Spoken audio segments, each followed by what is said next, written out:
Assalamualaikum warahmatullahi wabarakatuh.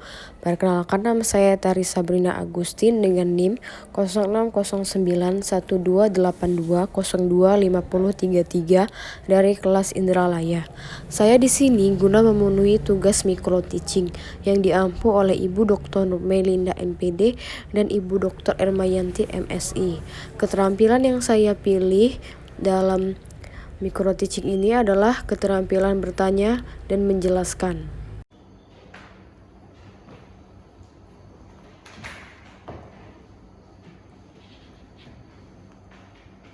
Assalamualaikum warahmatullahi wabarakatuh. Waalaikumsalam warahmatullahi wabarakatuh. Selamat pagi semuanya. Pagi, Bu. Baiklah, sebelum kita mulai pelajaran pada pagi hari ini, ada baiknya kita berdoa menurut agama dan kepercayaan masing-masing ya. Untuk ketua kelas, mohon dipimpin doanya. Baiklah kawan-kawan, sebelum memulai pelajaran pada pagi hari ini, ada baiknya kita membacakan doa menurut agama dan kepercayaan masing-masing. Berdoa dimulai.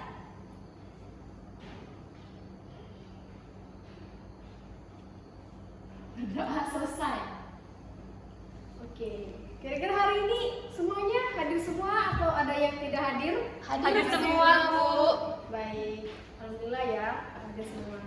Jadi gimana nih libur semester 1 kemarin, semester ganjil?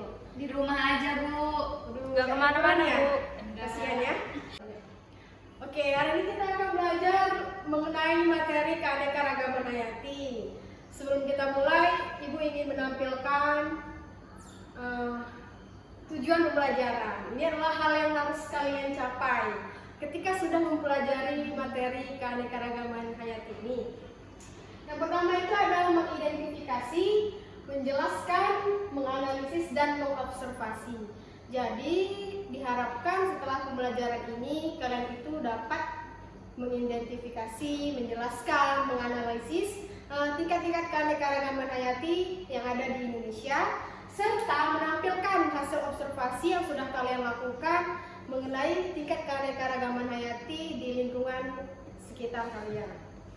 Oke, berikutnya. Nah, apa itu keanekaragaman hayati? Kira-kira apa yang terlintas di benak kalian ketika mendengar kalimat keanekaragaman hayati? Ayo, siapa yang berani? Angkat tangannya. Oke, Nabila, silakan dijawab. Itu, Bu, kalau keanekaragaman hayati itu keanekaragaman yang pada makhluk hidup gitu, Bu. Jadi antara hewan dan tumbuhan itu beragam, itu, Bu, yang sepengetahuan saya. Oke, bagus. Cuma Nabila yang berani menjawab? Oke, Nurbaiti, silakan. Menurut saya keanekaragaman hayati itu ialah di dalam makhluk hidup dari semua sumber, termasuk itu berkaitan antara daratan, lautan, dan ekosistem perairan yang lain. Oke, tepat sekali ya. Jadi jawaban Nurbaiti ini melengkapi jawaban dari Nabila. Nah, jadi lebih lengkapnya keanekaragaman hayati adalah beberapa macam variasi dari makhluk hidup. Nah, dari variasi ini akan menyebabkan adanya perbedaan antara satu dengan yang lainnya. Nah, perbedaan itu meliputi bentuk, ukuran, warna, sifat dari makhluk hidup itu sendiri. Nah, keanekaragaman hayati ini tentunya penting ya bagi kelangsungan hidup dari makhluk hidup. Nah, keanekaragaman hayati ini akan menyebabkan adanya keterkaitan antar jenis yang fungsional yang memungkinkan terjadinya keseimbangan dalam kehidupan, yakni melalui jalur materi dan aliran energi. Nah, dapat kita simpulkan ya, keanekaragaman hayati itu adalah keanekaragaman pada makhluk hidup yang menunjukkan adanya variasi bentuk, penampilan, ukuran, serta ciri-ciri lainnya. Nah, kira-kira ada yang tahu? Ada yang tahu nggak apa aja tingkat keanekaragaman hayati? Saya, Bu, Oke, Alia. ada 3 macam. Ada gen, ekosistem, sama spesies. Kira-kira jawabannya benar atau enggak nih? Kita lihat di slide berikutnya. Ternyata benar. Jadi tingkat keanekaragaman hayati itu ada 3. Yang pertama ada tingkat gen, tingkat jenis, dan ekosistem.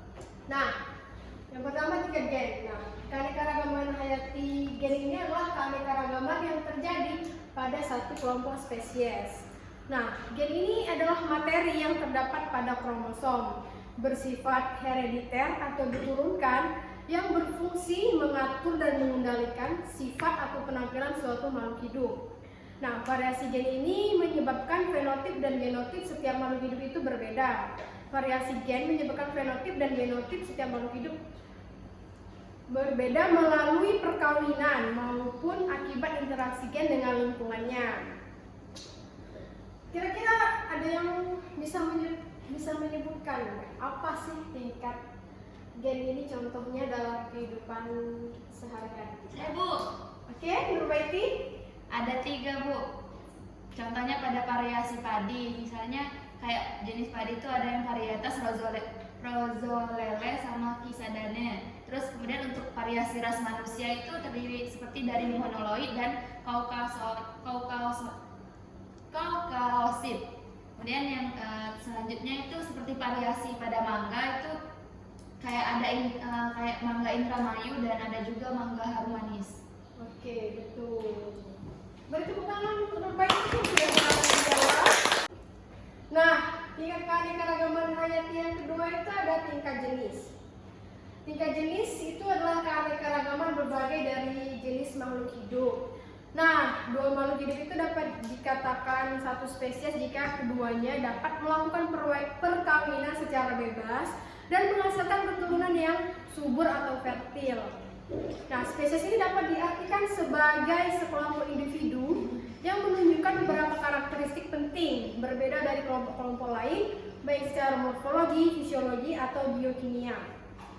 Spesies juga dapat diartikan sebagai kelompok individu-individu yang berpotensi untuk berkembang biak dengan sesama mereka di alam dan tidak mampu berkembang biak dengan individu-individu dari spesies lain.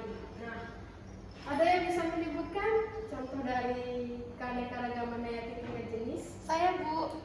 Oke, kepada Alia dipersilakan. Contohnya variasi pada famili Felidae. Contohnya ada kucing, harimau. Sedangkan variasi ikan ada ikan emas, ikan nila, ikan gurame. Sudah, ya betul sekali. Selalu Alia. Nah, tingkat keanekaragaman hayati yang terakhir itu ada tingkat ekosistem. Nah, makhluk hidup yang beraneka ragam berinteraksi dengan sesamanya atau lingkungan biotik dan dengan lingkungan abiotik atau yang tidak hidup seperti air, tanah, cahaya matahari, suhu, kelembapan, dan mineral. Nah, kombinasi tersebut membentuk lingkungan yang beragam. Nah, interaksi antara lingkungan abiotik tertentu dengan sekumpulan jenis-jenis makhluk hidup menunjukkan adanya keanekaragaman ekosistem. Perbedaan kondisi komponen abiotik pada satu daerah menyebabkan jenis yang dapat beradaptasi dengan lingkungan itu juga berbeda-beda. Nah, ada yang bisa menyebutkan contoh dari keanekaragaman hayati tingkat ekosistem? Oke, kepada Saudara Nabila, dipersilakan. Jadi kalau contoh pada tingkat ekosistem itu misalnya kita merunut pada ekosistem sungai. Nah, itu komponen dari faktor biotik dan abiotiknya itu misalnya pada komponen biotik itu bisa mencakup ya ikan lele, ikan nila, cacing.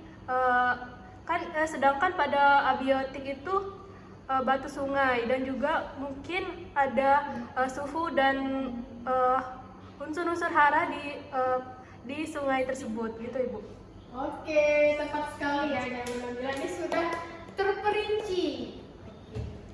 Berikutnya kita akan melihat keanekaragaman hayati apa saja yang dimiliki oleh negara kita, negara Indonesia. Nah, jadi Indonesia itu memiliki keanekaragaman hayati yang sangat amat tinggi. Selain itu, tumbuhannya juga beragam. Sepertinya tipe tumbuhan Indomalaya yang daerahnya paling luas di Indonesia, hewan tipe oriental Asia, Australia, serta peralihannya, dan juga banyak hewan dan tumbuhan langka, serta Indonesia juga memiliki hewan dan tumbuhan endemik. Nah, ada yang tahu apa arti dari endemik? Oke, wadah kalian jangan bingung terus ya. Jangan pertanyaan juga. Aduh, gimana ini? Iya Bu, saya Bu, endemik tuh maksudnya hanya ada di wilayah itu. Oke. Ciri khasnya wilayah itu. Oke, tepat sekali. Izin Ibu menambahkan, jadi kalau pada tumbuhan endemik itu tumbuhan itu hanya bisa tumbuh di wilayah tertentu gitu Bu. Kalau di Indonesia ya bisanya di Indonesia saja, nggak bisa di luar negeri gitu Bu. Terima kasih. Oke, tepat sekali. Saling melengkapi ya jawabannya. Nah, setelah kita sepertinya pusing ya dari tadi. Materi terus. Pasti kalian bosan. Nah, slide berikutnya kita mau melihat sedikit nih hewan-hewan endemik yang ada di Indonesia. Kita akan menonton sebuah video yang sudah Ibu siapkan sebelumnya. Oke, mari kita tonton ya.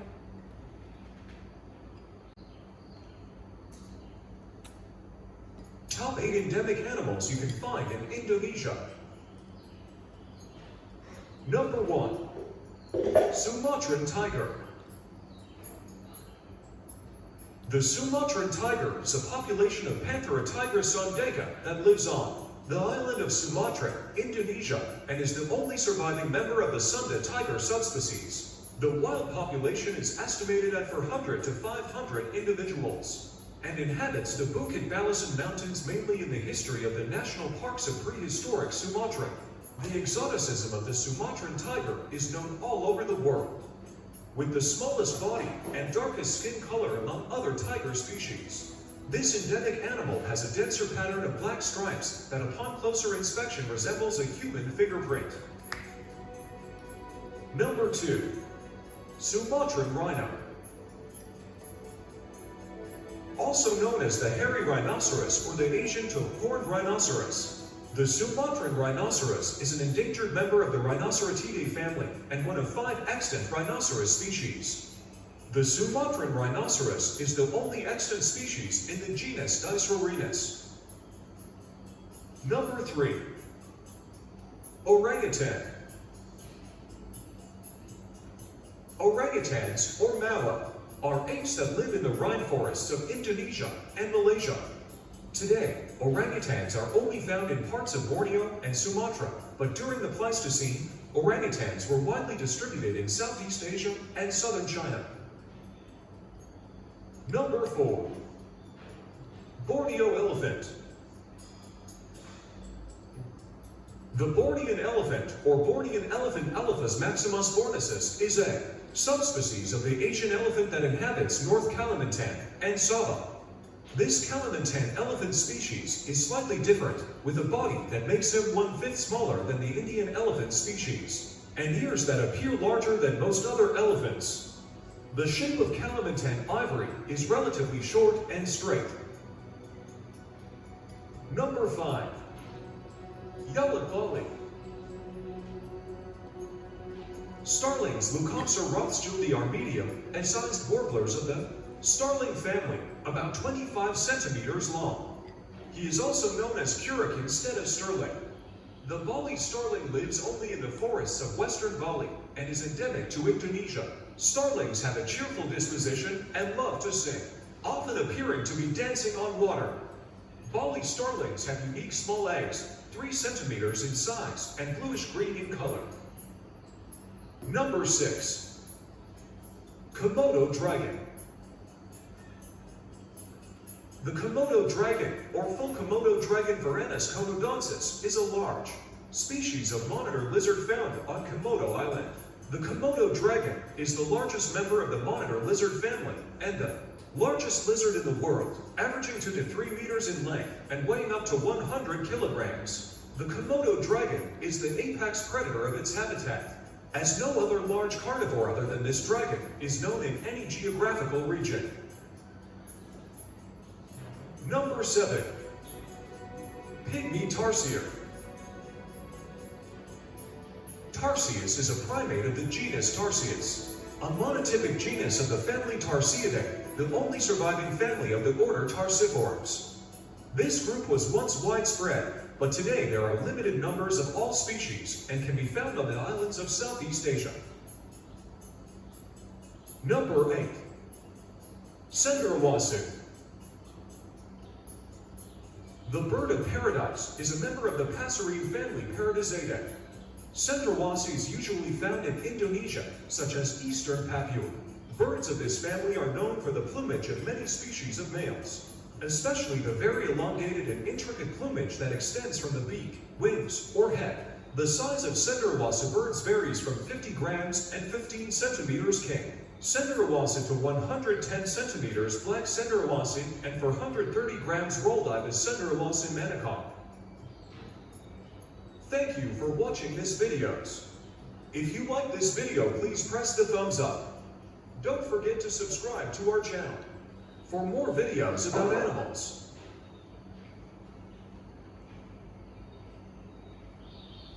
Oke, kita sedang menonton sebuah video di mana di video itu menampilkan hewan-hewan endemik yang hanya ada di Indonesia.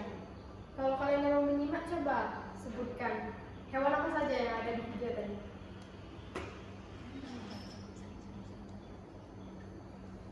Ya, Nabila, silakan. Itu Bu, ada harimau Sumatera, gajah Bornean, cendrawasih, komodo, badak Sumatera, jalak Bali. Sudah.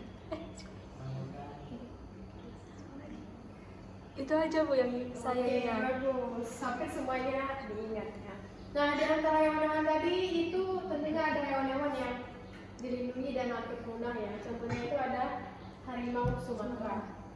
Nah, setelah melihat hewan-hewan endemik, tentunya pasti ada juga tumbuhan endemik.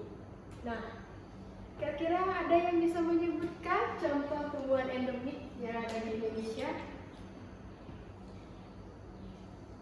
Saya Bu, Ya, bunga Wijaya Kusuma. Oke, yang lain? Itu bunga bangkai. Ya, bunga bangkai. Rafflesia. Ya, Setiawan? Rafflesia Bu.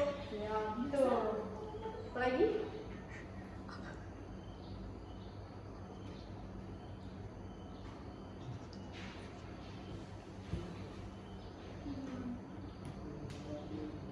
Bunga melati Bu. Oke, betul. Nah, Ibu di sini hanya akan menampilkan beberapa contoh saja ya, tidak begitu banyak. Ada 3 contoh yang Ibu tampilkan. Yang pertama ada bunga bangkai raksasa. Kira-kira ada yang tahu nggak? Tepatnya itu di Indonesia di bagian mana terletak bunga bangkai ini? Di daerah Pulau Sumatera Bu. Iya, betul. Yang kedua itu ada Kampung Semar. Kalau Kampung Semar ada di mana? Di Kalimantan juga ada Bu, di Sumatera juga ada. Banyak ya, tersebar. Dan yang terakhir ada anggrek hitam. Kira-kira ada yang bisa menyebutkan mana? Di Kalimantan Timur. Di Kalimantan Iya, Bu. betul. Tahu untuk kita semua. Sudah pintar semua ya. Ternyata ya.